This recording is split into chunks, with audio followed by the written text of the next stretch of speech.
Hi, welcome to another patch from scratch video. I noticed that a lot of people enjoyed the previous upload I made. Well, and I enjoyed making that too. So, well, that's always a good incentive to make a video if it's fun and people enjoy watching it. Today I want to use Nibbler as a shift register to make some stepped voltages, maybe use some of the gate outputs or bit outputs here as triggers. I'm not sure yet. I also want to use some kind of LFO to sequence a bass. Well, you'll see. I'll explain when I get there. I haven't tried this patch. I have tried similar patches, but not this one. So it's not like this is pre-planned or rehearsed or anything.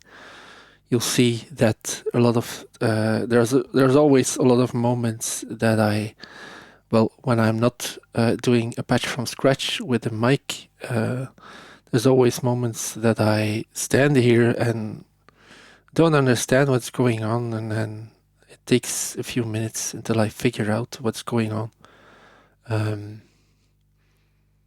So that will probably happen as well right now. I have a clock here on Pamela's new workout. It's just set at 100 BPM. By the way, this module here, it's a passive mult.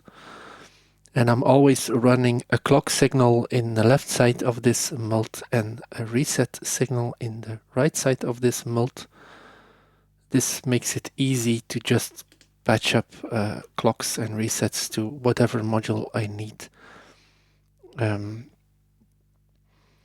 So let's patch a clock into the shift input on Nibbler. So this means that this should be, in shift register mode.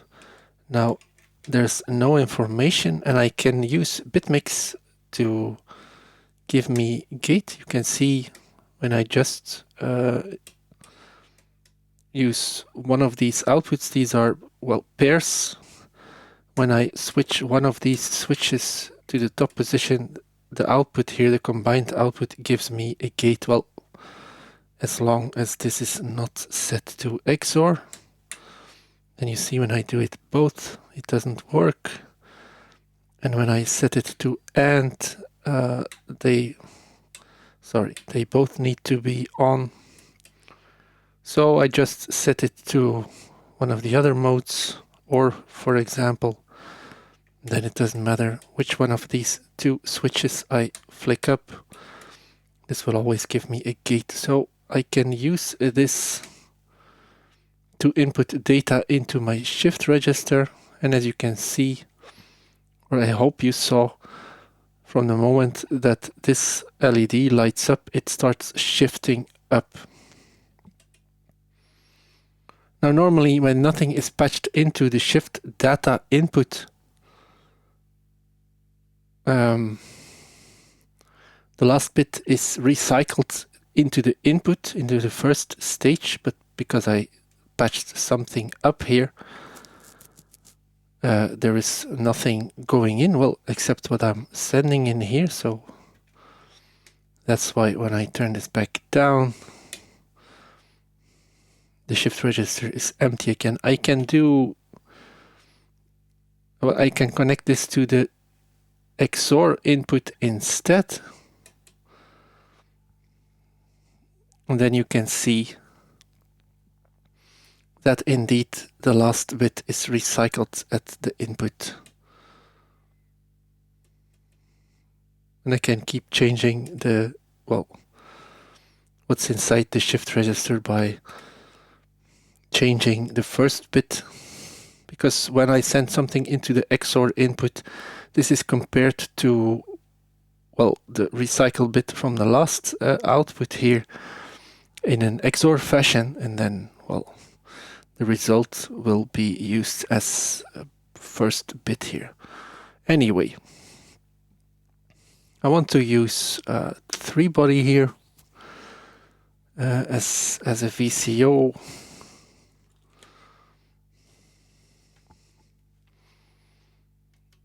Let's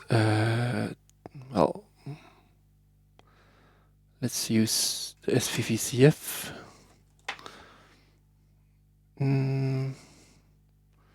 Maybe I should just use some phase modulation. Yes, I could use that. So let's take the bandpass output of the SVVCF.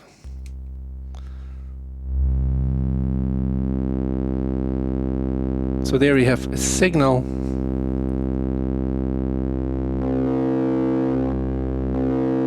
Currently this right VCO is set to ratio mode, which means that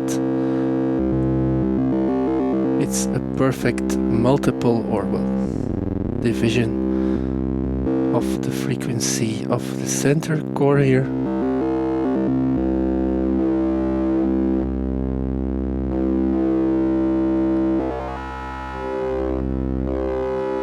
And what I'm turning here is the index knob or the mount knob for phase modulation coming from this right VCO. There is an input, CV input for this mount, this modulation mount. So let's use one of these stepped outputs of Nibbler here.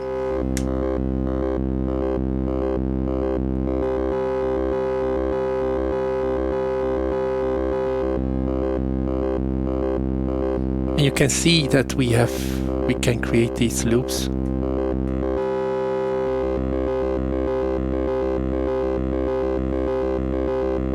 Within Nibbler. Now let me send this second output here, which is when these are turned down, is just an exact copy of the weighted output or the 4-bit word, the nibble, that is constructed with these, if you look at these as bits. So let me send this into a quantizer. I realize this is off screen, but I think you know what a quantizer does. Currently this is set to a pentatonic scale.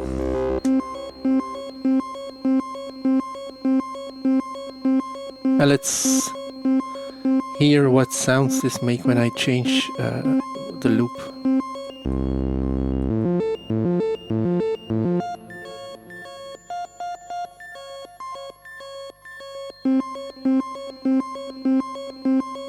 So this is just the unattenuated output of Nibbler going into a quantizer.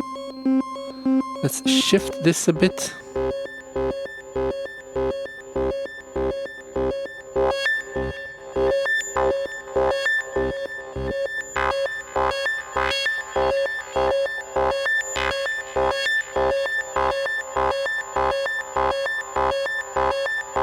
I'd like to use an LFO to modulate this frequency.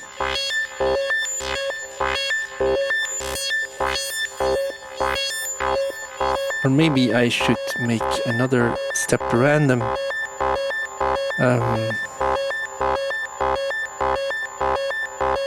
With the second Nibbler here, I'll just I'll do the same thing. And I'll use an output of bitmix here to enter data into the shift register. And then if I take this weighted output here and send it into the CV input,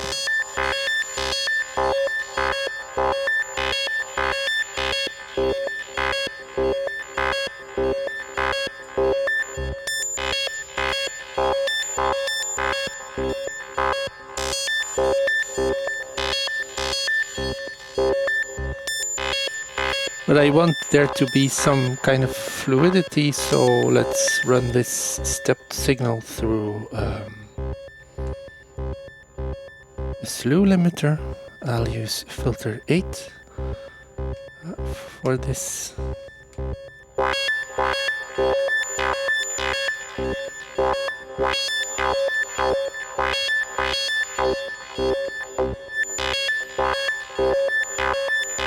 Now this is something that I really like, but maybe let's listen to the triangle output.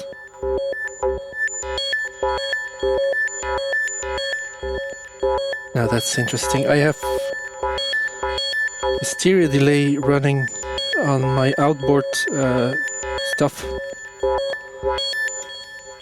Let's listen to the square. I like that one a lot as well.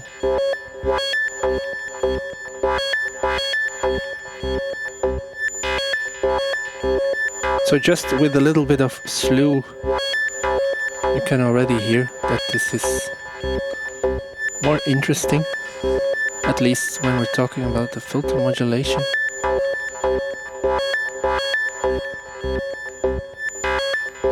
What else can I do? Okay, I want to use like a synced LFO, but well, let's use a generate 3 here. If I use the hard sync input, I can use this as a hard synced or resetted LFO. Let's use, no, what am I doing here? Let's use cycle 5. I don't need this long cable here. Let's use the vary wave output into the MA35.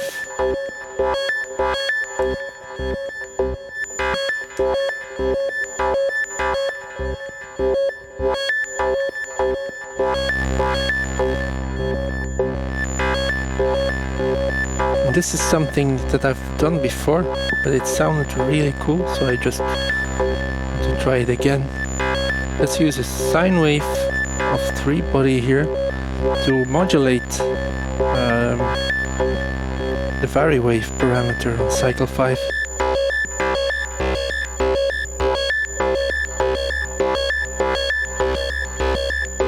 Or maybe we use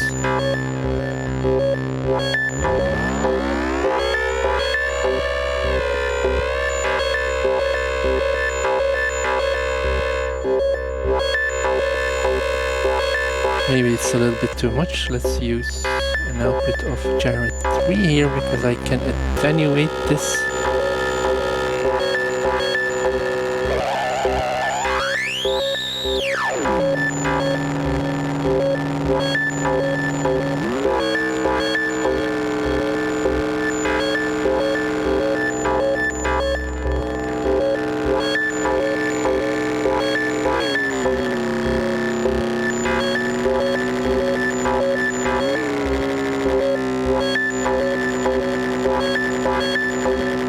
So I found a frequency where it's not perfect. Maybe it's...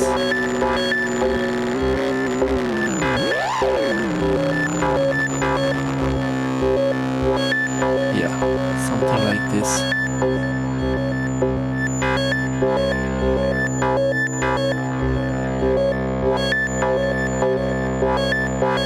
Aha, and let's now use one of these gate outputs here to trigger function generator that I can use to modulate this generate 3 that is modulating the vary wave parameter here. So I should be able to reach this.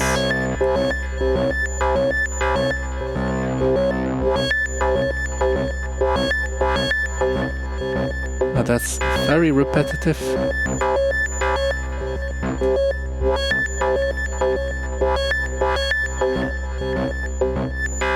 Maybe I should force this shift register to generate new loops constantly.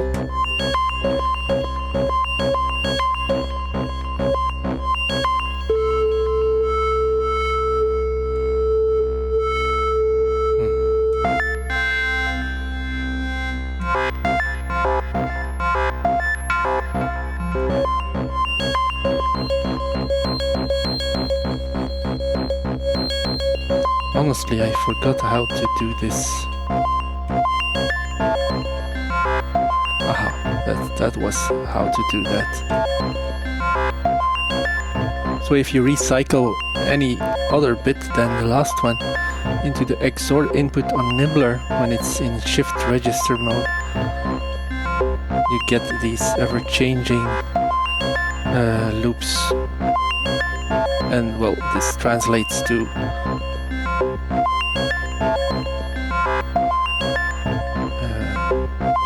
well, it's not completely random, is it? I wanted to say this translates as constantly shifting melodies, but it's not. Maybe when I send in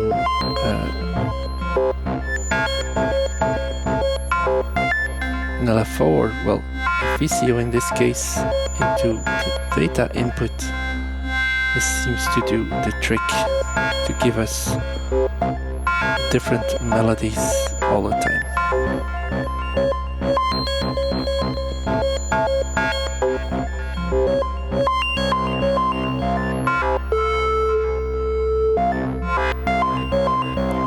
So I think that's nice. Now I want to use another one of these gate outputs to open and close my VCA for the bass.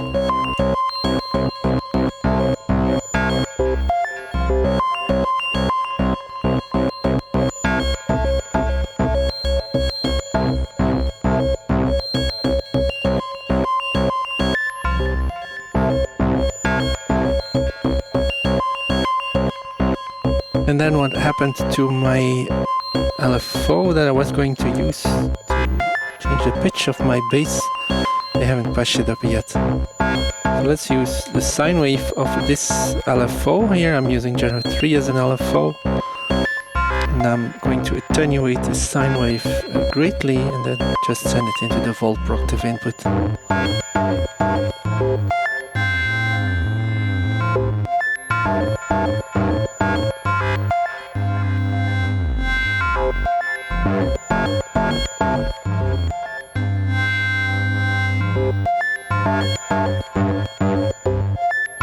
I should reset it a lot slower.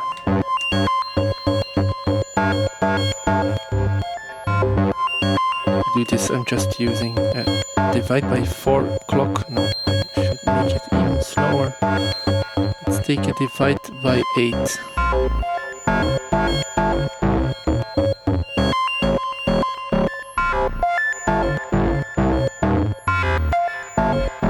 Let's remove the modulation for a moment so we can hear what this is doing. Let's just listen to the bass.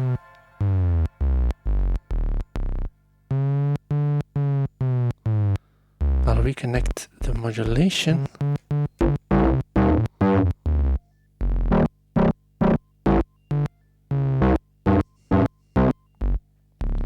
I think I should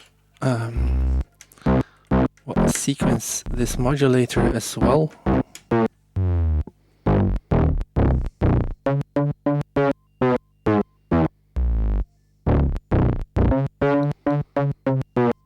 I think this would benefit from a little bit of reverb.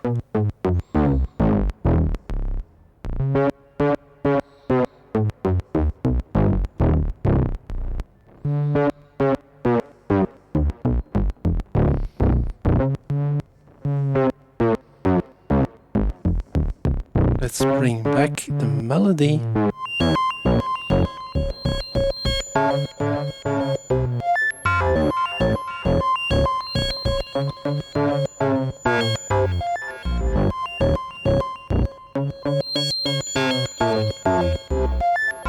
Now there's something odd about this.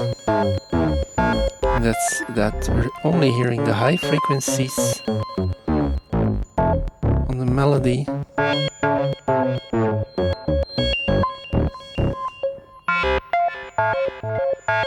Even though there's some lower notes.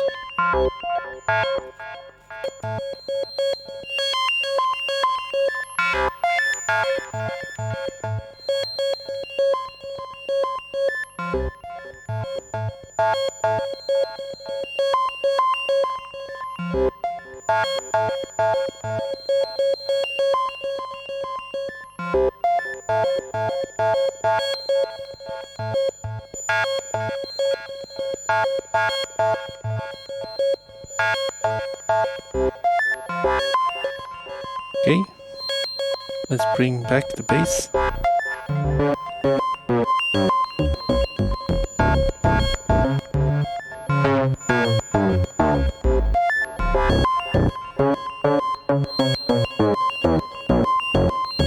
I kind of like this. Let's add some, well, just a 4/4 kick drum.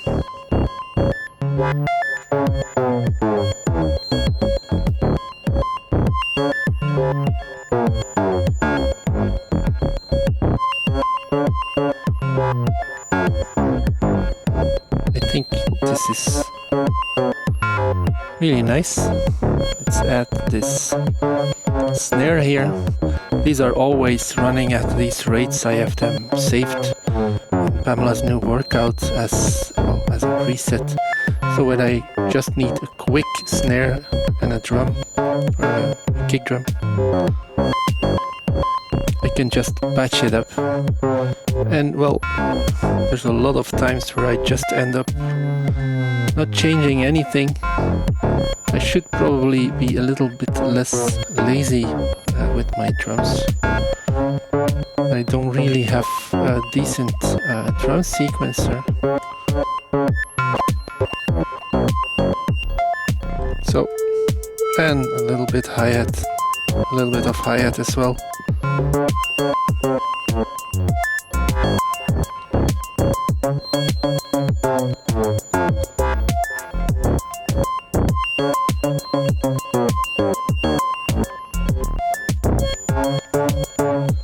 Looking at my camera timer here, I have less than 5 minutes left. I wonder if I'm able to add something else in 5 minutes. Well, I should be able to add something. The big thing will be tuning.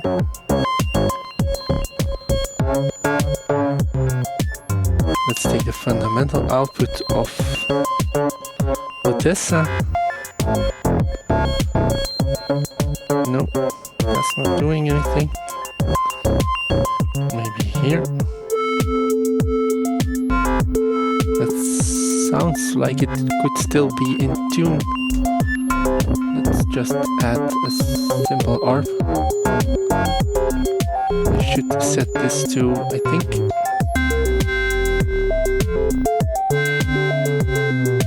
some kind of pentatonic.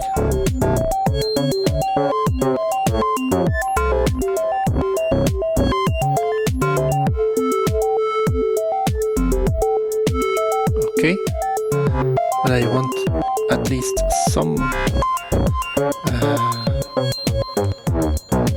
attenuation, so I'm sending it through ripples. I realize you cannot see this, but well, just know I'm sending it into a ripples. And then, well, just let's take one of these gate outputs to mats. Just working quickly here.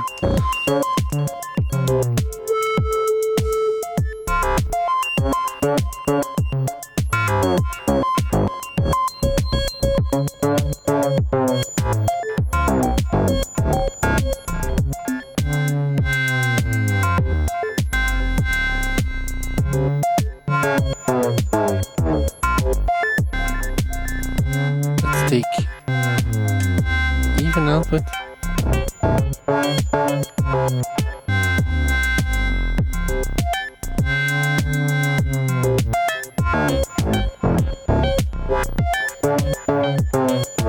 So that's one more layer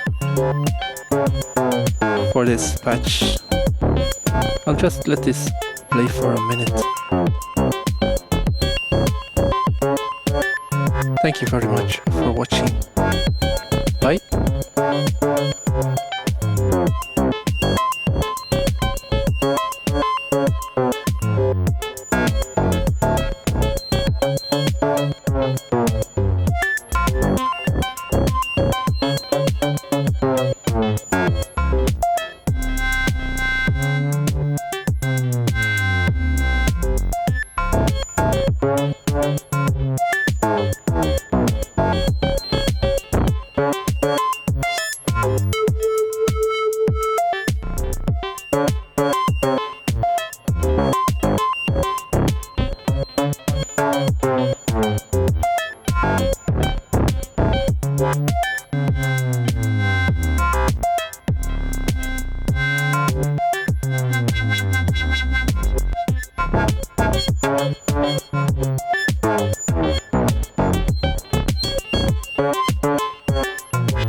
Bye.